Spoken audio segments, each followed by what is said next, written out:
What you're watching here is the combination of putting lumber back underneath the mezzanine I just built and continuing to build the mezzanine at the same time. Why am I doing this? I want to put the CNC up on top of there, then eventually park the Datsun underneath it in hopes of creating more room. There's some added benefits and reasons I'll share later on, but that's where we're currently at.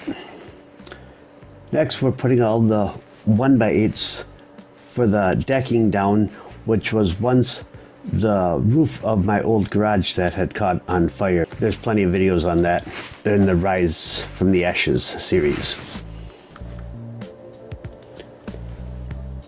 Now once all the decking is up, it's putting more of that wood back underneath it. It's a matter of trying to make room so I can move the CNC over to where I need to have it so I can get it up onto there. It's a constant battle, not just in this video, but always in my garage. Always a maze. It's a great way to get your step count up, but not necessarily the most efficient way of doing things.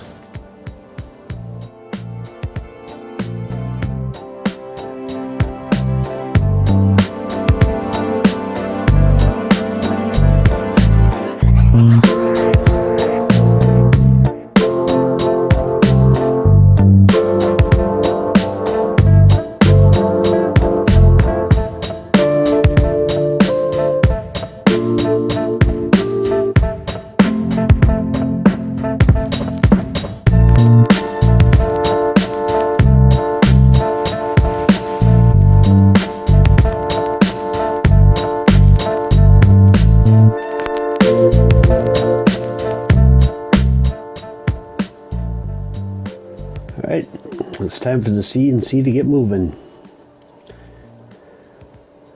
Notice how tight of space there is.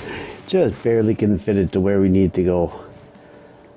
Now I currently had it on wheels, so what I'm having to do is jack it up and get the wheels off there because I don't want it on wheels up on the mezzanine. But the wheels are bolted to these boards that go inside the feet there, so it was kind of a challenge.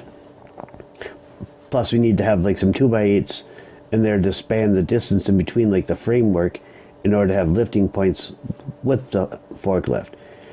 Now we're not going to be able to push it all the way in, but we should be able to get it on there far enough. And just like that, the CNC is up on the mezzanine. The next video I will share all the benefits of having the CNC up there. And did it really work? Can I really park my Datsun underneath it?